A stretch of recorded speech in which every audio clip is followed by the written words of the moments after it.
we talk about street dance, as far as the economy of things and how we interact with each other, one thing, what I talked about in a video a couple days ago, is this kind of cult of skill idea, and this thing that I caught myself doing. I've seen it happen many times. I've talked to other people and it's happened to them, of, just getting treated accordingly to their skill level, which is it's really it's messed up, because you start to realize that, people come to this dance from different backgrounds, different talents, different cultures, and not all of them are going to be skilled at dance. Some people grew up with music, some people didn't, some people aren't athletes, some people are.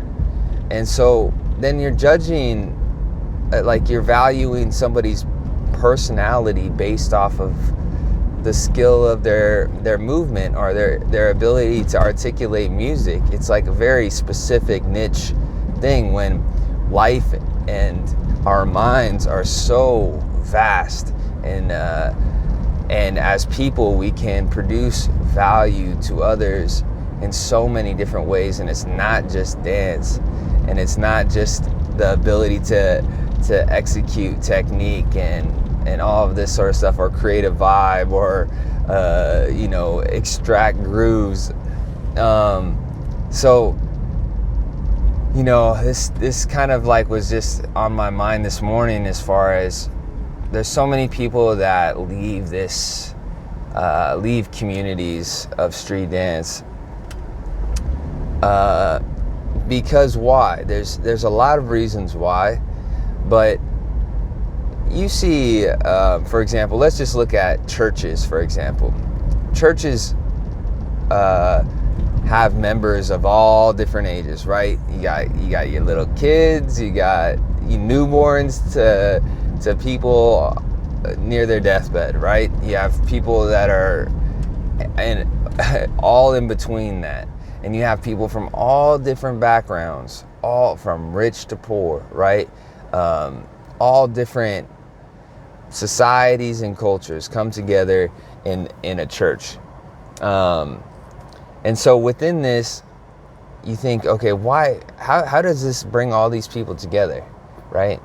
Well, if you're religious, that's an easy answer. But what I would say on just a psychological level, you have community, right? You have a sense of purpose. You have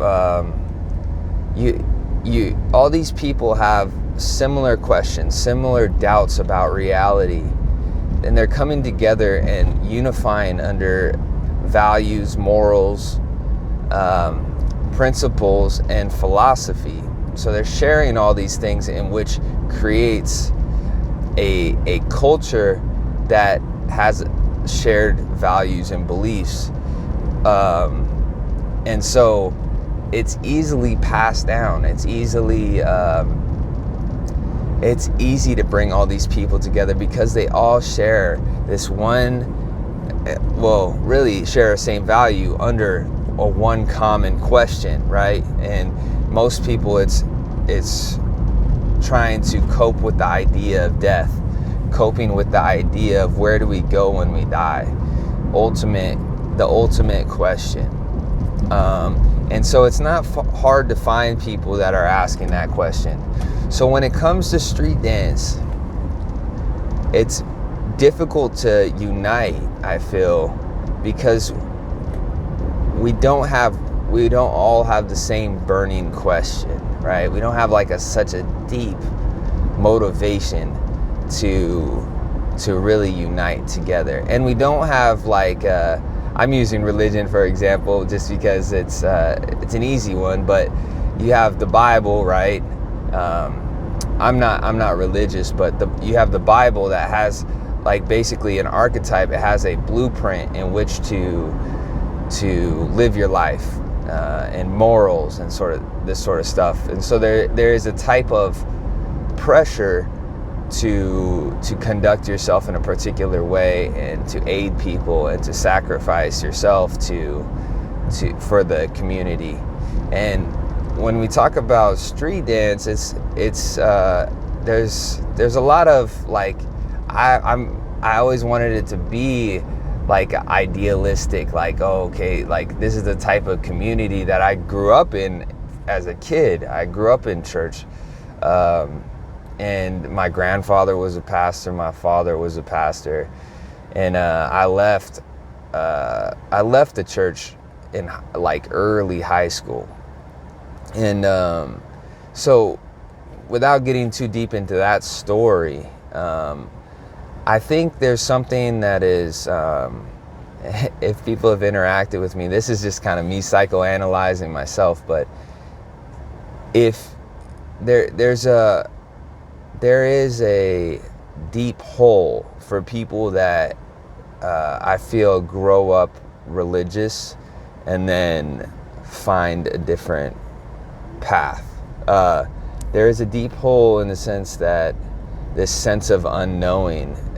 When you grew up knowing, you had a whole system, a whole community that helped you organize your reality in a way that you could cope, that you could understand it. You could, when things were going tough, you had a place to turn. When things were going good, you express gratitude.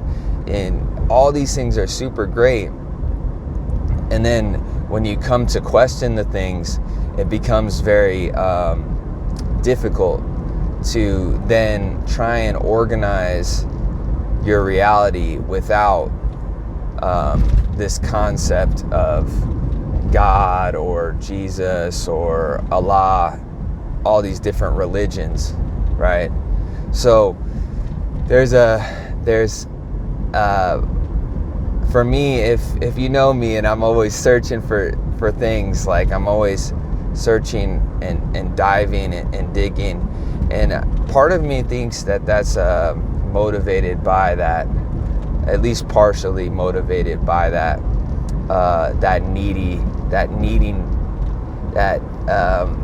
I need to understand, and it's never quite understanding.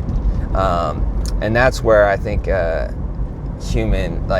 reality is kind of, you have to surrender to the not knowing, because you will never quite fully understand. And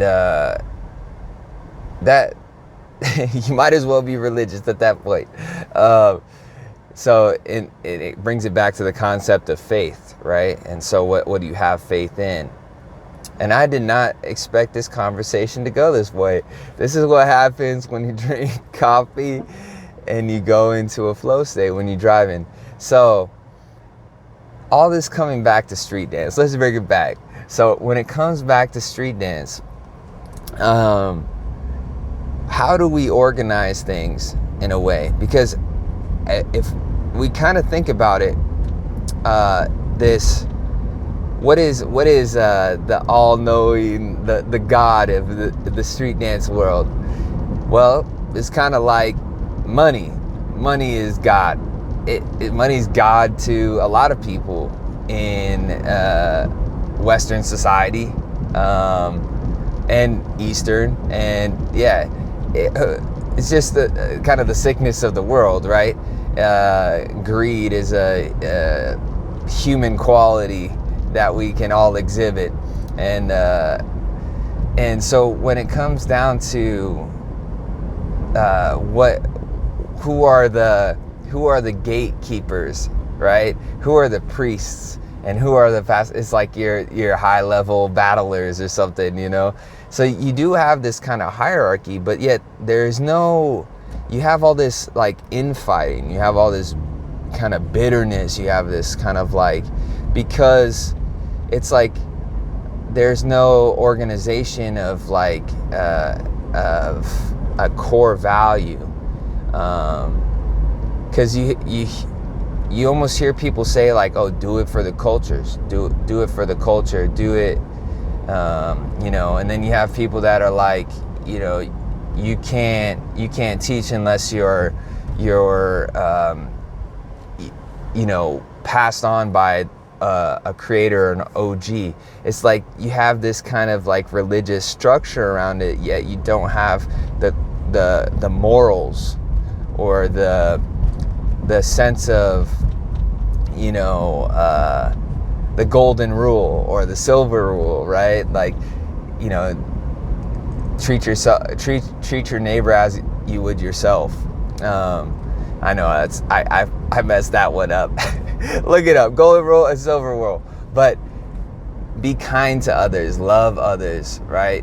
And part of me thinks that this comes with this idea of cult of skill, and we don't have these times of community in which we build without dance either.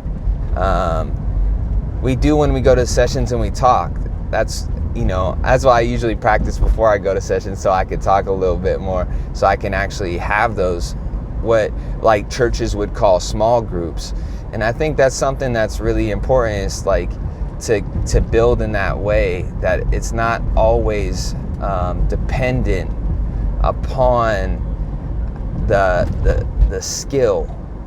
So many people have so many things to offer you: insight, other skills, other trades that can uplift the community, that can enrich people's lives.